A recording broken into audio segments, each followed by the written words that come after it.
کہ یہ لوگ اپنے سارے چیزاں چھوڑ کے مسیح کے پیچھے ہو گئے۔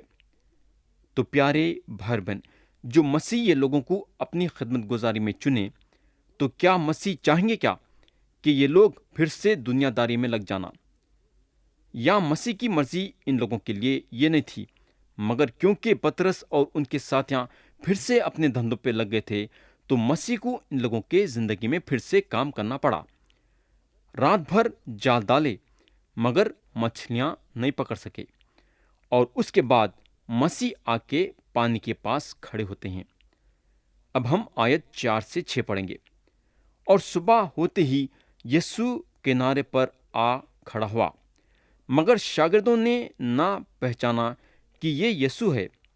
پس یسوع نے ان سے کہا، بچوں، تمہارے پاس کچھ کھانے کو ہے؟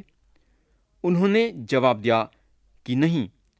اس نے کہا کہ کشتی کی دہنی طرف جال ڈالو تو پکڑو گے۔ پس انہوں نے ڈالا اور مچھلیوں کی کثرت سے پھر کھینچ نہ سکے۔ تو پیارے بھائی بہن، ہمارے زندگی میں دو باتیں رہنا ضروری ہے۔ پہلی بات یہ کہ مسیح کے آواز کو سننا، اور دوسری بات یہ کہ ان کے آواز کو سننے کے ساتھ ساتھ اس پہ عمل بھی کرنا۔ اگر ہم یہ کام کریں گے تو ترقی پائیں گے، ہم کو برکت ملیں گی، ہم خوش رہیں گے۔ مسیح کی یہ آواز کو سننا اور عمل میں لانا۔ اگر ہم لوقا کی انجیل میں دیکھیں گے تو مسیح پطرس کو بولنے لگے، کشتی کو گہرے میں لے چل، اور پطرس مسیح کے بات پہ عمل کرے، اور اس کا نتیجہ کیا ہوا کہ ڈھیر سارے مچھلیاں پکڑے۔ یہاں بھی پطرس مسیح کے باتوں پہ عمل کرے، اور اس کا نتیجہ یہ ہوا کہ ڈھیر سارے مچھلیاں پکڑے گئے۔ کلام آیت 11 میں بتاتا ہے 153 بڑے مچھلیاں پکڑے۔ تو یہ بڑا کام کر کے مسیح اپنے شاگردوں کو پھر سے اپنے طرف کھینچے تاکہ ان کی خدمت گزاری کرے ویسا۔ اور دوسری بات یہ جو میں پھر سے دہرانا چاہوں گا کہ ان کے کلام کو سننے کے ساتھ ساتھ اس پہ عمل بھی کرنا چاہیے۔ کیا کرنا چاہیے؟ عمل بھی کرنا چاہیے۔ آیت 7 پڑھیں گے۔ اس لیے اس شاگرد نے جس سے یسوع محبت رکھتا تھا پطرس سے کہا کہ یہ تو خداوند ہے۔ پس شمعون پطرس نے یہ سن کر کہ خداوند ہے، کرتا کمر سے باندھا کیونکہ ننگا تھا، اور جھیل میں کود پڑا۔ پیارے بھائی بہن، روحانی طور سے میں سمجھتا ہوں کہ یوحنا رسول جو ہیں پطرس سے آگے تھے، مگر پھر بھی پطرس میں یہ خوبی تھی کہ مسیح کے قریب ہونا چاہتے تھے۔ مسیح کو پہچاننے میں یوحنا رسول ماہر تھے، مگر جہاں تک قریب ہونے کا سوال پیدا ہوتا ہے، پطرس جو ہیں یوحنا سے آگے تھے۔ پہچاننے والے تو یوحنا تھے، مگر سب سے پہلے جھیل میں کودنے والے پطرس تھے، کیونکہ جیسا انہوں یوحنا کے منہ سے خداوند کا نام سنے تو انہوں خداوند سے ملنا چاہتے تھے۔ پطرس میں خوبی یہ تھی کہ انہوں مسیح کے لیے اپنی آواز اٹھانا چاہتے تھے، کیونکہ انہوں مسیح سے بے انتہا محبت رکھتے تھے۔ پیارے بھائی بہن، اگر آپ کو کوئی بولتا ہے کہ مسیح کے لیے گواہی دیو، تو کیا آپ فوراً سے تیار ہو جاتے ہیں کیا؟ پطرس میں خوبی یہ تھی کہ جب مسیح کے لیے گواہی دینے کی بات پیدا ہوتی تھی تو سب سے پہلے انہوں کھڑے ہوتے تھے مسیح کے بارے میں بولنے کے لیے۔ تو یہاں فوراً سے انہوں پانی میں کودے مسیح سے ملنے کے لیے۔ ان کو اس وقت اپنے ساتھیوں کی فکر نہیں تھی، اس وقت ان کو اپنے جالوں کی فکر نہیں تھی، انہوں بس مسیح سے ملنا چاہتے تھے۔ تو پیارے بھائی بہن، پطرس رسول ایک زبردست آدمی تھے۔ اب ہم آیت 8 سے 11 پڑھیں گے۔ لکھا ہوا ہے، اور باقی شاگرد ڈونگی پر سوار مچھلیوں کا جال کھینچتے ہوئے آئے، کیونکہ وہ کنارے سے کچھ دور نہ تھے، بلکہ تخمیناً 200 ہاتھ کا فاصلہ تھا۔ جس وقت کنارہ پر اترے تو انہوں نے کوئلوں کی آگ اور اس پر مچھلی رکھی ہوئی اور روٹی دیکھی۔